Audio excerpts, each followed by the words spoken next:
All right, today we got a nice little stack of comics. These, I believe, are all from Cheap Comic Collector. His $2 auction, the first Saturday auction that I followed of his. And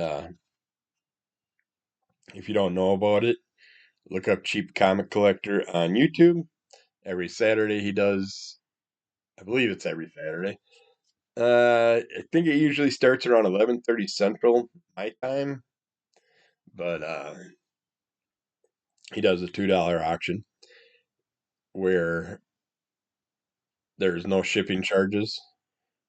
First time buyers have to pay the first time. After that, you can let your stack build a little bit over a couple weeks or whatever. I guess. I don't take my word for it. Follow his rules and find out for sure. But yeah, it's really fun doing those, watching them, making your bids, competing, so you can see who can claim the stuff the fastest. But I was really surprised. They had a good variety of stuff. I enjoyed what I picked up so far from the first auction he did. I've already been on a couple other ones. He also, I think every Monday night he helps out Psychotronic Squirt Gun. And then when Psychotronic Squirt Gun, like halfway through the show or whatever, takes a break to do something, then Cheap Comic Collector jumps on and does a little stack of comics in between. Then it goes back to the Psychotronic Squirt Gun comics, and they both run the same deal. They also had, like, over Labor Day holiday, they did a dollar special. I think they both did $1, but it doesn't matter. It's over with. But yeah, you never know what they're gonna do. But starting out, we got Life with Archie. This is issue 161. I was happy to pick this up because it has this Twister style cover. I was thinking it was gonna be like a Wizard of Oz story, which I really didn't want anyways, but we got something different, which I'm happier about. There is the only thing I seen a problem with this one was someone wrote 263, I think it is. Yeah, 263 in the center of the tornado. But other than that, the rest of the pages were held up very well, and it just, yeah, it was a wonderfully put together comic.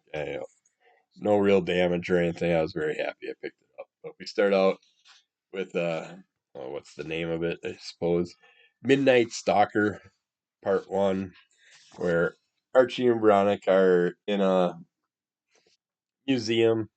That's, of course, Mr. Lodge helped uh, help build or whatever, put money towards it. Pieces from the museum that are disappearing. Someone's breaking in at night, stealing the pieces. So Archie decides to hide in a sarcophagus and sit there and see what's going on. See what's happening. He has his own ideas and views, thinking that, yeah, maybe someone is doing the exact same thing, hiding out somewhere in the museum and then coming out at night after everybody's gone and the place is locked up, and uh, sit there and do the robberies and then sneak out. But he finds out that's not what's happening. He has some other ideas of what might be happening, so he looks into those, and he just so happens to get clunked on the head and put into a guillotine with a string hooked up to the guillotine, Archie's arm to his hand. So that way, if he moves and he pulls his arm, it'll drop the guillotine and decapitate him. But yeah, it was a two. Each of these stories in this book, you get two bigger stories that are split into two parts each one. So you get the full story, but it's nicely laid out with things like a little joke section. With this one has a story by Little Jinx and a story by Archie's Gag Bag. Well, actually, Archie's Gag Bag is like 2 4 panel Sunday comic style cartoons. But yeah, it was a lot of fun the way these stories work their way out. The second story is the one based off the cover, where we get the Twister story, and it's like I said. I mean, it even starts out when they sit there and get picked up by the well, chased by the tornado, I should say. But it looks like they got picked up. But that image is for the future, the headline image, because the whole storyline, they're sitting there driving down the road. Archie, Jughead, Betty, talking away, joking about tornadoes. Oh, they never come this way. Well, they have a tornado that's following them while they're driving down the road. And they don't realize it, and then it hits them, catches up to them, and then we go into the uh, break between the two parts of the story, and you got all the fun old advertisements, all the little Archie fan club and all that stuff that you could get into back in the day. My sister's got some of those free patches deals back in the day. But yeah, there's a guy in the radio station. He sees that they're stuck in the tornado. The tornado is basically wiping out the town.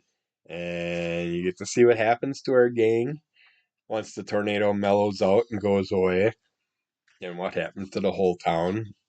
But I love the color of this cover. It just for some, both this one and the next one that I got, just the colorization on these covers just popped so much different than some of the other old school covers. It just felt like it was a new style that they were starting to play with or something. And I have it on the back. But yeah, I've decided now that, and I started trying to I want to complete the whole collection of Archie Madhouse comics, but now I also want to get all the old Life with Archies, because this is like 1978, I believe, when I was 8 years old. Yeah, so no, actually, this one's 1975. So I was 5 years old when this one came out. But yeah, I love this, the way these covers look, and I want to get a bunch more of them just because I'm curious when they started going with this. Because here's the next one I'll be talking about, number 195, and this one's from 1978. That's why I was thinking that. But this one has a Madman of Marley Square cover, but that pink sky and stuff just makes this whole old school horror story feel just pop in a unique way. I just really like these. So I am interested in where these went. Yeah, the first one was a 25-cent comic. This one's a 35-cent comic. And 3 years difference, 10-cent increase. But a scream for help pierces the dense London fog, and Archie comes face to face with the madman of Marley Square. Our first story is you get a little Twinkies advertisement, which I always loved how they used the characters from the stories and put them into the advertisements back in the day. But we get a trap storyline where Moose and Midge and Archie. Moose sees a little kitty cat, has to chase the kitty cat, play with the well, he didn't chase the kitty cat at first. At first, he just picks it up and plays with it. But then a dog comes along, spooks the cat, jumps out of Moose's hands. Cat runs away. Moose chases after the dog and the cat, trying to protect the cat, of course. They go into an old house, and our characters end up falling through the floor. Of course, the cat gets away from the dog. The cat's up in the upper part of the house looking down like, dummies, what are you doing down there? And then we go to our little break in between the two parts of the story, and we get another Jinx story with the same other characters from the last one. But yeah, this one's just a movie, a goofy movie style storyline with this. Uh, someone Jinx wanting to go to a movie, wanting her friend to go with her, but it's a love story, and her friend's not into the love story. Yeah, just a fun little goofy story. But yeah, our characters are trapped in the basement of this old house, abandoned house, and there you got the cat upstairs just looking down. Yeah, what are you guys doing down there? But they can't find a way up. They're stuck down. So Moose tries to knock down a wall, and Archie plays around with Moose. And I suppose it doesn't hurt to give most of these stories away. But basically, Archie does some stuff where makes Moose all jealous, and then has him gets him aggravated enough to have some things happen that they can escape. Uh, then we get a bunch of advertisements again, the old school fishing pole deals you could buy, some old Archie comics you could pick up back in the day, the little digests and stuff like that, the deals on those. And then we get to our Madman in Marley Square storyline. And that's what I did like about this one, that the covers actually represented stories in them, unlike Madhouse Comics. But Madhouse Comics has me obsessed with the reasoning behind what covers they did use. I'd like to know more about. But yeah, Archie's just trying to find out. He's kind of like stuck in this past environment, doesn't know how he got there. He's like, oh, the police are talking weird, people are talking weird, they look different. You got that old school London police feel going on, the old big bobby hats or whatever they call them back in the day. And then there's an advertisement for the cheesy ass jewelry. I have no idea, but I could have swore my sisters had a couple of those. I don't know if they ripped them out of my comics and got them or got them somewhere else, but yeah, it's. But we see Betty being chased and attacked by this Marley character. Archie trying to help her out, find out about other people that are being attacked, and there's some nice little brine shrimp, the sea monkeys you could buy back in the day. Never bought those, but yeah, later on in life found out that they were brine shrimp that you were basically getting. So that's why they looked like they're these little creatures that were alive.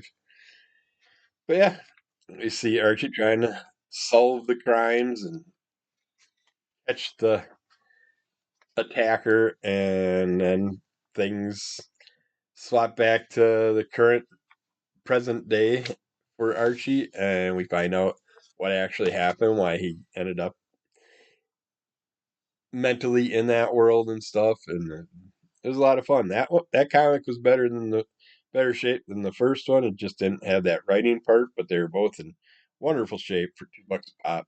I mean, couldn't go wrong. This one, a little weird. I bought it, and these are all these are ones that I picked up in the $2 sale. But surprised that this was by DC Comics. The Cycle. I don't know nothing about the character, but this is book one. And it's done by James D. Hudnall, Daniel Barrington, and Bill Oakley. We get it's through a Warner Brothers company incorporated too. I don't know. I know nothing about these characters, but you kind of get like a President Air Force One jet thing going on in this beginning story, and then all of a sudden we see an attack on the people in the presidential jet, and we see a certain character, and then we see these two characters here. This guy's obviously an assassin type, but these two, one's got like some ice effects coming off him, one's got like fire effects coming off him. Don't really know. They don't really go beyond that. You don't get to see those characters doing anything else. But so I don't know if they have special powers or not. But we're in this world where like this detective is doesn't have no special powers or anything. But he keeps talking about these psychos. This world consists of I don't know if they're like mercenaries or superheroes, villains, or what, but they're all classified as psychos.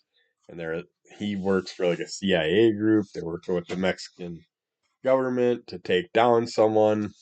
They've been sitting across the street watching, waiting for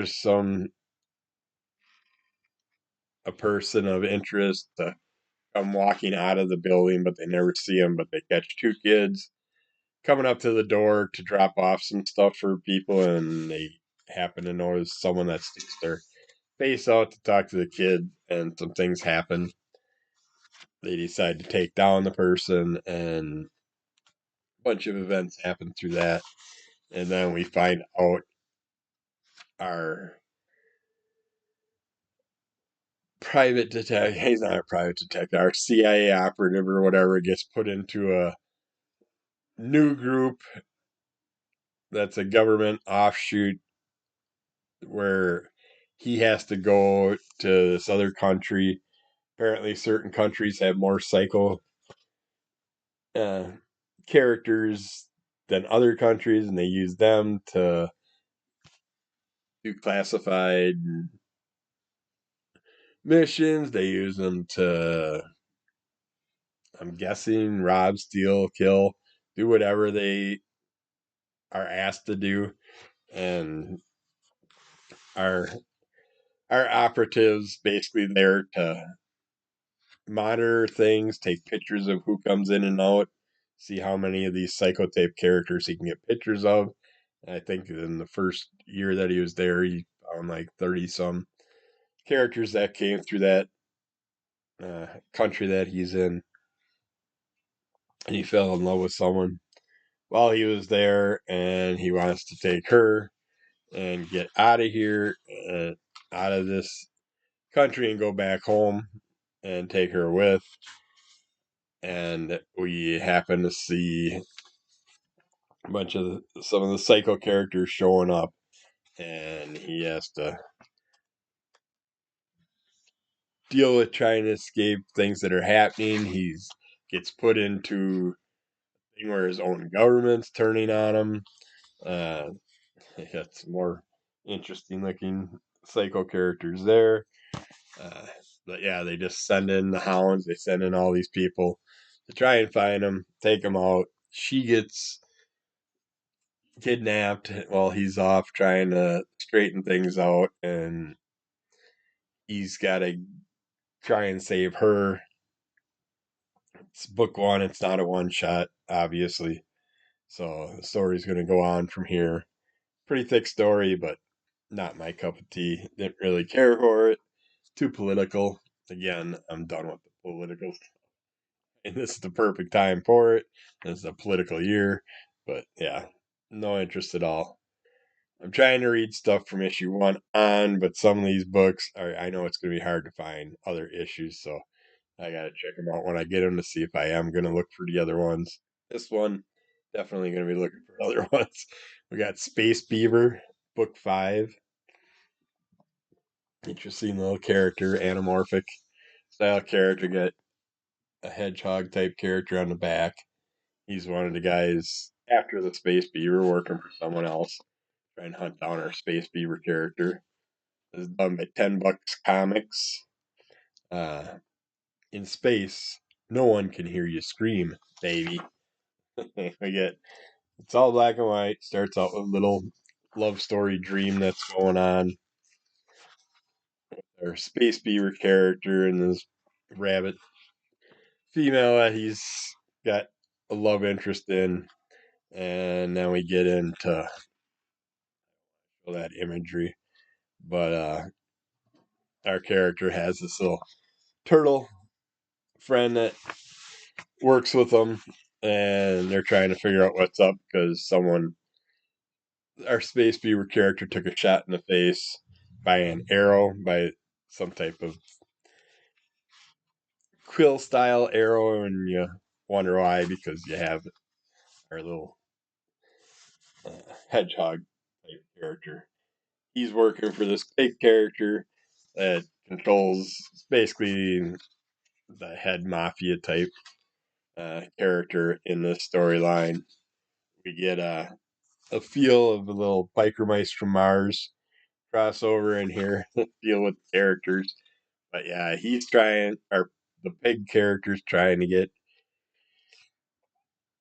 the minions to hunt down the Beaver character and take him out. While that's happening, they also have ships that are going in to certain sectors and stealing stuff, and they have their own biker anim manan humanimal style characters that are running around searching to make sure that Space Beaver or nobody else interferes with their robberies. And yeah, this is really fun. I definitely want to get the rest of them, find out how long this run went for, and see what happens. But yeah, that was a lot of fun. Then we got Tales of the Jackalope, number 7. I was bummed because there was another issue in this auction, and I was only able to get my hands on this one. But it says where there's smoke. But this kind of goes kind of a prose and comic story mix up in here, giving us the story about what's happening with our characters, what the different animal beings and groups are that are fighting, and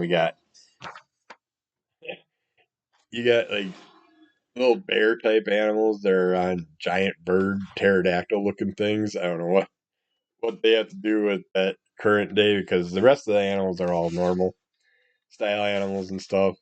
But we got our it's like I don't know what you'd really call him. He's not a beaver, not a raccoon, but we got this one character just walking down the road. He's suicidal. He's talking about like animals, how they go out on the road to kill themselves because they're sick of the world around them and how the humans are abusing them. We get a bunch of animals that uh, pull up in a bus as he's trying to get run over by the bus. And we find out that all these bears and stuff, they got like patches on their eyes and all that. All these characters, these cougars and bears and rabbits and goats and ostriches and all these different things were tested on by humans and all that, and they're fed up with how humans are treating them. And we got a poor penguin character that some humans decided to be mean and cut his nose off so he couldn't eat anymore. Um, but yeah, it's basically the animals revolting, trying to fight back. We had a nice little some history of some other animals like the German jackalope character. Uh, we got the agro pelter. We got the gollywogs. They have a variety of different mixed up crossover type characters. The jackalope's like the only one I heard about all of them. But then we go into the legend of the stream shark, told by Old Coot, where the old Coot's sitting there walking with the Jackalope character, giving him some history about the Jackalope and the sharks and the woolly salmon, how the sharks sat there and did what they could to the woolly salmon were like the only smaller fish that really survived the ice age part, the cold of the rivers and everything, because of course they got wool coats. It's just yeah, how the sharks pinned them into a certain area so they'd have unlimited food and all that, and it's just yeah, what happens to all the characters along the way and stuff. A couple interesting stories in here. I liked it. I'm gonna definitely pick up some more of these if I come across them. I think I might have one from the past that I never checked out, but it was definitely fun. And I guess there is one that's not from the $2 auction in here. We got this is a newer comic that just came out that I pre-ordered, but it's The Chilling Adventures presents Truth or Dare. And this is done by Ron Robbins, Laura Braga, Ellie Wright, and Jack Morelli. We get a variety of characters. Cheryl's about the only one I that stands out to me. I don't know Trula Twist. I don't think I've ever met her before, but she's basically new to school, getting introduced to everything, learning about the different characters. She's like keeping track of everybody. She has this little crush thing that kind of happens towards Jughead. Uh, they do have a little synopsis in the back, I suppose I should have read, but we got choose wisely. When new student Trula Twist comes to Riverdale, her mysterious and quiet nature doesn't mix well with the squeaky clean facade of Riverdale High. Tormented by her past and with a keen interest in behavioral psychology, she sets her sights on dismantling the traditional high school hierarchy from within. How? By a simple game of truth or dare. So, which do you choose? Her truth or dare gets a little lethal, a little rude, uh, but yeah, we find out some things that she's trying to make people like her in a certain way, and just it causes some problems with other characters and all that stuff. This one was okay. It didn't really pull me in, not knowing this character that well and stuff. But then in the back, you get all kinds of little updates about the characters, some nice little artwork and stuff going on. Teasers for other stories. But I'm hoping they have more about this. I'm waiting for the trade to come out. But the Cursed Library is delving into all these different stories and giving you a little more input into them. It's done really well, so yeah, I'm looking forward to checking that out. But that one wasn't. It was okay, but yeah. So check those out. That was a lot of fun. Keep falling under the color of MS. Rate, review, subscribe, tell a friend, and we'll get back with more of those soon. All right, bye.